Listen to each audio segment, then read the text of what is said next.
नमस्कार मित्रांनो, वंश किचनमध्ये आपले स्वागत आहे। तिळाची चटणी बनवलेली आहे। चला तर आपण याची प्रोसिजर बघूयात, याची रेसिपी बघूयात।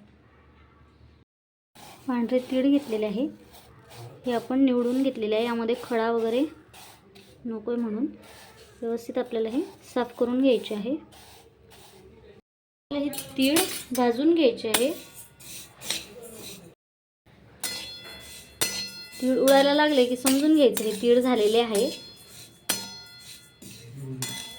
आपल्याला व्यवस्थित भाजून घ्यायचे आहे, मीडियम फ्लेमवर भाजायचे आहे। तीळ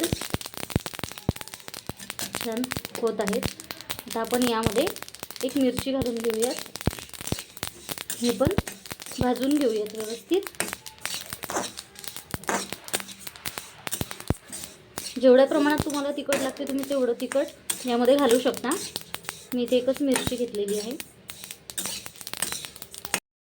माझा छोटा मुलगा पण हे तिळाची चटणी खूप आवडीने खातो, त्यामुळे मी इथे एकच मिरची घेतलेली आहे। मला कमी तिखट हे करायचं आहे। आता आपण गॅस बंद करून घेऊयात आणि हे तीळ आपल्याला थोडे थंड होऊ द्यायचे आहेत। गॅस मी इथे बंद केलेला आहे। जिरं घालून घेऊयात आणि मीठ घालून घेऊयात आणि हे मिक्सरला आपण वाटून घेऊयात। इथे आपली तिळाची चटणी छान झालेली आहे।